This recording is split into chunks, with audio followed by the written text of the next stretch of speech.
Prezado senhor, talvez tenhamos começado pelo lado errado. Meu nome é Dr. King Schultz. Este é meu criado Django. E estes são nossos cavalos, Tony e Freitas. Django Livre continua sendo o filme de maior bilheteria de Quentin Tarantino até hoje. Foi esse filme que trouxe ao diretor seu segundo Oscar de roteiro, depois de Pulp Fiction. E muito provavelmente, isso não teria acontecido sem a atuação brilhante de Christoph Waltz. Você fez esse gesto cheio de drama por emoção? Ou está apontando uma arma para mim com a intenção de me matar? Curiosamente, na época, o ator já tinha uma estatueta pelo papel do carismático vilão Hans Landa em outro filme de Tarantino. Se um rato aparecer aqui agora, enquanto estou falando, você vai oferecer a ele seu maravilhoso leite? E então, 3 anos depois, ele recebe outro Oscar, mas agora por interpretar um personagem positivo. Você realmente quer que eu aperte sua mão? Eu insisto. Bem, se você insiste... Na história do cinema, há pouquíssimos atores que conseguiram fazer algo parecido. Dá para contar literalmente nos dedos de uma mão. Dr. Schultz é o personagem mais humano e luminoso no universo de Tarantino, onde os heróis geralmente agem dentro de uma moralidade cinzenta. Basta lembrar de Os 8 Odiados ou Cães de Aluguel. Mas mesmo ele, ao olhar mais de perto, não é tão impecável assim. Caçador de recompensas, ele mesmo admite que ganha a vida vendendo pessoas mortas. É isso que eu faço. Eu mato pessoas e vendo seus corpos por dinheiro.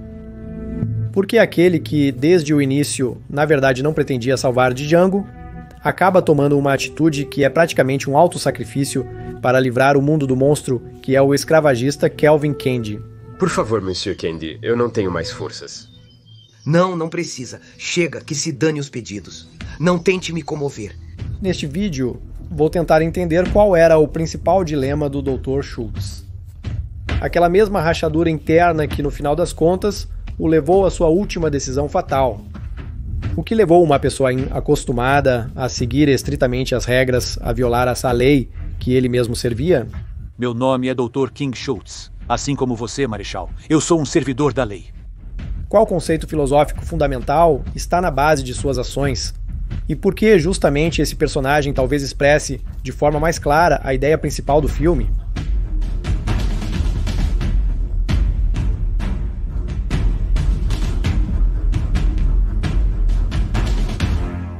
Fato curioso. Inicialmente, Quentin Tarantino escreveu o roteiro de Django Livre, especialmente para Will Smith. As negociações foram conduzidas oficialmente e Tarantino se encontrou com Smith para discutir os detalhes. No entanto, no final, o ator recusou. Em entrevista, Smith explicou que, em sua opinião, Django não era suficientemente destacado como protagonista. O momento crucial da discussão foi a cena em que Calvin Candy não é morto por Django, mas sim pelo Dr. Schultz.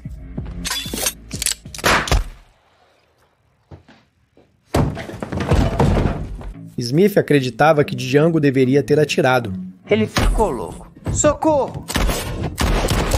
Tarantino, por sua vez, insistiu em sua visão autoral. Ele explicava assim: se um escravo negro matar um senhor branco, isso se tornará uma história comum de vingança. Mas se for o Dr. Schultz branco que fizer isso, não será apenas um ato de retaliação, mas um símbolo de mudanças futuras e de um despertar moral. Só esse fato mostra o quanto o personagem de Christoph Waltz era importante para Quentin Tarantino e o quanto sua ideia era mais ambiciosa do que apenas contar uma história de vingança em um cenário de faroeste. É interessante que as questões levantadas por Quentin Tarantino em Django Livre dialogam com outro de seus filmes, Os 8 Odiados. Mas que eu caia morto. Eu te conheço, você é o coronel. Como é mesmo seu nome? Warren, né? Marcus Warren. Se os eventos de Django Livre acontecem pouco antes da Guerra Civil nos Estados Unidos da América, então, em Os 8 Odiados, esses eventos são depois. E lá também tem um personagem que lembra suspeitosamente o Dr. Schultz. Isso... Osvaldo Mowbray. Osvaldo. Sim. Os personagens são tão similares que surpreende Mowbray ter sido interpretado por Tim Roth e não por Christoph Waltz. Receio que precisarei de uma escritura. Você tem uma? E você tem um mandado? Claro que tenho. Posso dar uma olhada nele? Você será punido se matar um representante da lei em serviço. Você será enforcado pelo pescoço. Se você atirar em um velho desarmado, eu garanto que vou enforcar você pelo seu pescoço negro. Ambos são europeus nos Estados Unidos da América, falando de maneira extremamente polida, com entonações propositalmente cuidadosas. A palavra afetado se encaixa perfeitamente em ambos. Tim Roth interpretou Mowbray no estilo de Christoph Waltz, transmitindo exatamente a mesma vibe. Visualmente, eles também são muito parecidos. Mas não é só a aparência e o comportamento que os unem. O principal é que eles levantam questões semelhantes. Lembra da cena de Os Oito Odiados, em que Oswaldo Mowbray, de forma teatral, explica a diferença entre justiça e linchamento? Se você for considerado culpado, os cidadãos vão te enforcar. E eu, como carrasco, vou fazer o meu trabalho. É isso que a nossa civilização considera justiça. No entanto, se os parentes e pessoas próximas daquele que você matou estiverem atrás desta porta, e se, arrombando essa porta, eles te pegarem, te arrastarem para fora e te enforcarem pelo pescoço, isso será chamado de justiça pelas próprias mãos. As mesmas ações cometidas contra a mesma pessoa e com o mesmo resultado, em um caso são consideradas crime e em outro um ato legal. Tudo isso depende de um único elemento, do carrasco. Qual é a diferença real entre eles? A diferença real está em mim, no carrasco. Se o assassinato é cometido por uma multidão, isso é linchamento. Se é feito por uma pessoa com mandato oficial, isso já é justiça. É a mesma coisa, mas com um selo oficial. Uma situação semelhante acontece com o Dr. Schultz. Ele chega a uma pequena cidade do sul e, na frente de todos, atira sem hesitar no xerife local.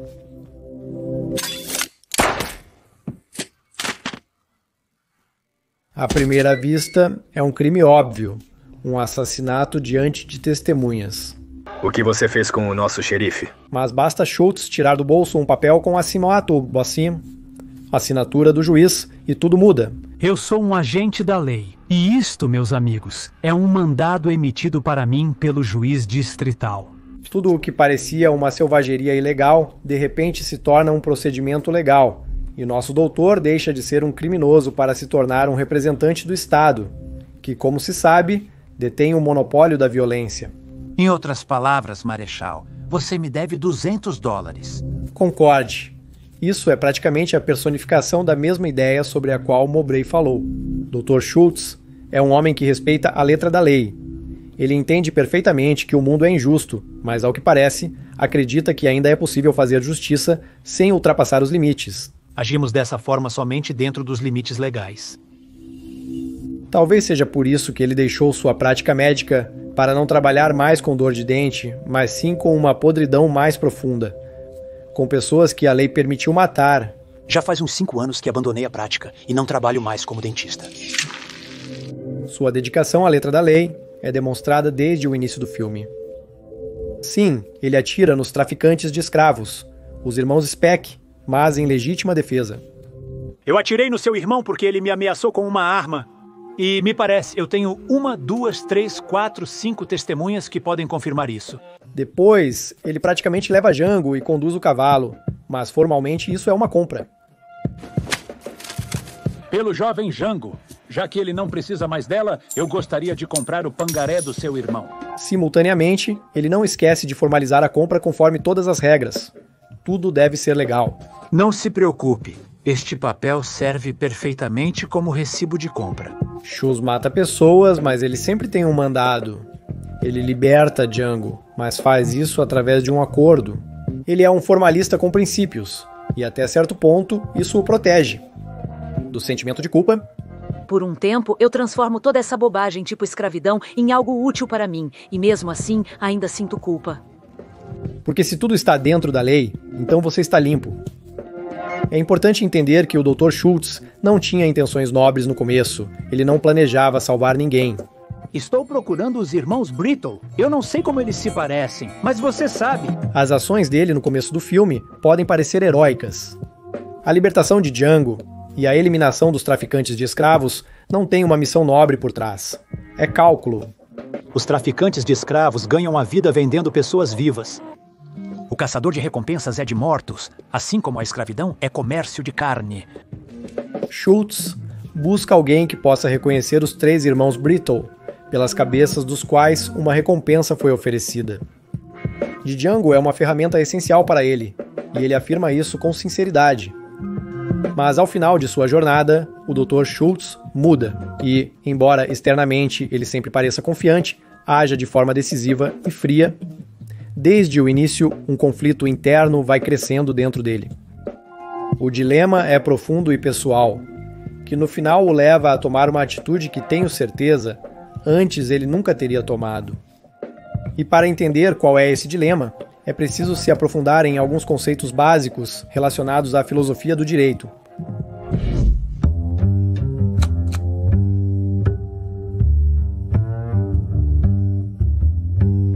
Eu já mencionei que o Dr. Schultz é uma pessoa que respeita a letra da lei.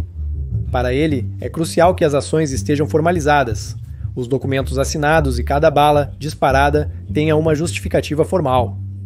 Mas além do que está escrito na lei, e se todas as formalidades foram cumpridas, existe ainda uma outra questão importante. Mas o que está por trás dessa lei, para que ela existe afinal, e será que ela realmente serve à justiça no final das contas? Na filosofia do direito, existem conceitos-chave, como a letra da lei e o espírito da lei.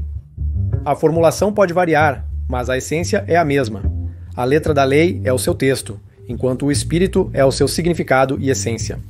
Aristóteles e Cícero já refletiam que a lei separada da moral pode ser perigosa. Na Idade Média, esse tema foi abordado por Tomás de Aquino, e uma interpretação mais moderna e estruturada foi proposta por Charles-Louis Montesquieu em sua obra O Espírito das Leis. Ele afirmava: a lei ideal é aquela que expressa não apenas a vontade do governante, mas também o objetivo moral comum da sociedade. Ela deve não apenas regular, mas também orientar, não apenas punir, mas também proteger. No campo do direito, considera-se ideal a situação em que a decisão judicial corresponde tanto à letra quanto ao espírito da lei. Ou seja, não apenas às normas formais, mas também à nossa concepção interna de justiça, ao que é justo do ponto de vista humano. Por que estou contando tudo isso? E o que o nosso Dr. Schultz tem a ver com isso? Porque, ao que me parece, é justamente aqui que reside o principal dilema do personagem dele. O que fazer quando a letra da lei não corresponde ao espírito da lei? Desde o início, Schultz acredita, ou pelo menos quer acreditar, que se tudo for feito de acordo com a lei, então isso é justo. Não porque ele seja ingênuo, mas porque toda a sua visão de mundo se sustenta nisso. Vocês matam e recebem por isso pessoas más. Quanto piores eles são, maior é a recompensa. Uma cena demonstra isso com especial clareza. Eles, junto com Django, estão rastreando um dos criminosos, Smith Bacal. Django o coloca na mira, mas de repente começa a duvidar. Será que isso é ético? O que aconteceu com o senhor? Eu quero matar brancos por dinheiro. Com ele está o filho dele. Na mira está um homem que é considerado um criminoso. Mas agora ele trabalha no campo. Ao lado dele está o filho dele. Ele parece um trabalhador comum, não um bandido. É justo cumprir a lei exatamente desse jeito? Schultz então explica a sua posição para ele, de maneira clara e detalhada. Vamos pegar o anúncio sobre Smith Bacal. Ele mostra para ele um papel onde está escrito preto no branco que Smith Bacal é um criminoso, assaltante e assassino, e que há uma recompensa de $7.000 por sua cabeça. E ele conclui: se a Smith Bacal realmente quisesse levar uma vida pacífica na fazenda, não teria sido colocada uma recompensa por sua cabeça. Quem é Smith Bacal? Se Smith Bacal quisesse trabalhar na fazenda, ninguém teria impresso isso. Esse é todo o Schultz nesse momento. Ele não conhece essa pessoa, não entra em detalhes, não faz perguntas. Para ele, o que importa é o próprio fato. Está escrito que é criminoso, então é criminoso. Está escrito que merece a morte, então, com justiça, merece. O corpo desse homem vale $7.000. Agora deixe de lado as dúvidas e atire. Esta cena é a chave para entender Schultz. Ela é especialmente importante porque, posteriormente, terá seu desenvolvimento e será reinterpretada. Mais tarde, acontece uma conversa curta, mas muito reveladora, entre Schultz e Django. Agora Schultz já tenta conter Django, pois ele está agindo com confiança demais e de forma muito fria. Pare de provocar, Candy. Você vai arruinar todo o nosso plano pela raiz. Ele acha que ele se tornou cruel demais com relação aos escravos. Você está sempre insultando esses pobres escravos. Mas Django calmamente lhe lembra suas próprias palavras. Eu me lembro de um homem que me fez matar outro homem na frente do filho dele, sem nenhum remorso. Kobza se pôde Toji sobre o fato de que este mundo é cruel e às vezes é preciso sujar as mãos e ser cruel para sobreviver. Naquela hora, você disse que este é o meu mundo e que é preciso ser impiedoso. É isso que eu faço. E nesse momento, pela primeira vez, surge insegurança e até confusão nos olhos de Schultz. Você se lembra disso? Sim, claro, eu me lembro. É como se ele perdesse o apoio interno e fosse obrigado a concordar com Django. Parece que é nesse ponto que as dúvidas começam a surgir. Será que ele estava certo quando ensinou essas regras ao Django naquela época? Você, claro, parafraseou um pouco, mas no essencial está tudo certo. E, ao que me parece, é justamente nesse momento que ele percebe que estava errado, que a lei nem sempre é justa e que a justiça nem sempre é legal.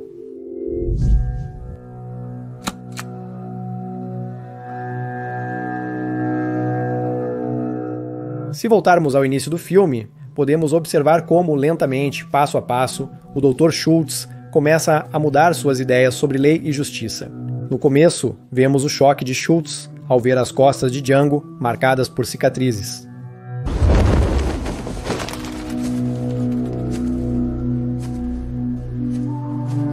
Mas a verdadeira virada acontece mais tarde, quando ele conhece Calvin Candy. Do ponto de vista jurídico, Candy é uma pessoa absolutamente limpa. Brumilda é minha propriedade e eu posso fazer com a minha propriedade o que eu quiser. Todos os papéis estão em ordem e os negócios são legais. A plantação opera dentro das regras. Mas na prática, Candyland é um inferno para os negros. Acabe com ele! Eu disse, acabe com ele! E aqui é importante o fato de que Tarantino faz de Schultz um alemão, um europeu, uma pessoa de fora. Ele representa um olhar externo sobre a América. Nas colônias europeias daquela época, a escravidão ainda existia, mas na própria Europa, naquela época, ela já era vista como uma barbárie. Por isso, Candyland se torna para ele um verdadeiro choque. Ele não está habituado a ver cães dilacerando um indivíduo. Ah, então você está acostumado. Estou mais acostumado com americanos do que ele.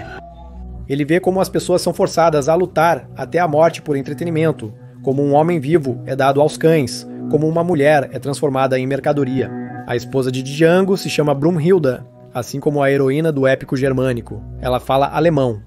No destino dela, Schultz de repente ouve ecos de sua própria cultura, e por isso a libertação dela se torna algo pessoal para ele. Brumhilda. Como? Brumhilda. Brumhilda. Calvin Candy, sinceramente, se considera um homem culto, refinado e educado. Ele fala com uma galanteria afetada, discorre sobre frenologia, se gaba de seus conhecimentos científicos e serve o jantar como se fosse uma recepção em um salão da alta sociedade. Se eu tivesse em minhas mãos o crânio de Isaac Newton ou Galileu... E ao fundo, enquanto o negócio é concluído, começa a tocar uma melodia familiar de Beethoven.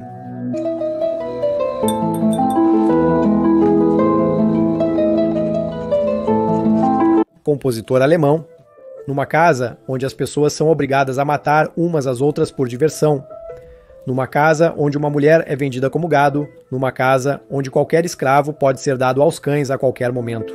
Ao som da melodia de Beethoven, vemos o rosto pensativo de Schultz e a preparação dos documentos para formalizar o acordo. Papéis que dão a todo esse farsa um status legal. Aquilo em que ele sempre acreditou, aquilo que ele sempre respeitou. Nesse momento, ele perde o controle pela primeira vez, incapaz de ouvir o compositor alemão nesta casa. Desculpe, senhora. Por favor, pare de tocar Beethoven. Tire as mãos da harpa. Schultz pretende ir embora e nunca mais ver esse pesadelo. Porém, Calvin Candy, o anfitrião, exige algo aparentemente simples: apertar sua mão. O negócio não é considerado concluído até que as partes troquem um aperto de mão. Parece ser apenas uma formalidade, um símbolo de que o acordo foi alcançado, que as regras foram seguidas, e o Dr. Schultz faz uma escolha não a favor das regras, mas a favor da justiça. Porque ele não aguenta mais suportar o que está acontecendo. O Dr. King Schultz é uma figura central em Django Livre. Ele não é apenas um personagem secundário, mas a voz do próprio autor e o subtexto moral de toda a história.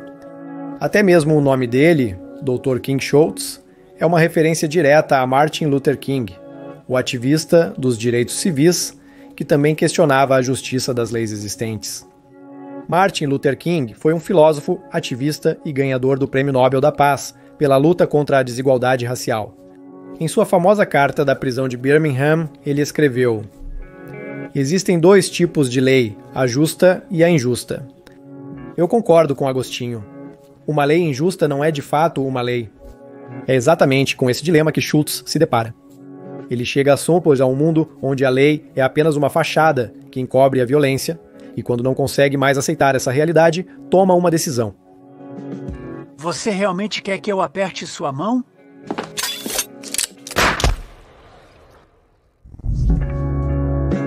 Se você gostou desta análise e quer mais vídeos sobre os filmes do Tarantino, deixe seu like e se inscreva no canal. Dessa forma, os algoritmos entenderão seu interesse no tema e exibirão o vídeo para mais espectadores. E eu vou entender que vocês se interessam por esse tipo de análise e continuarei fazendo novos vídeos sobre os personagens do Quentin Tarantino.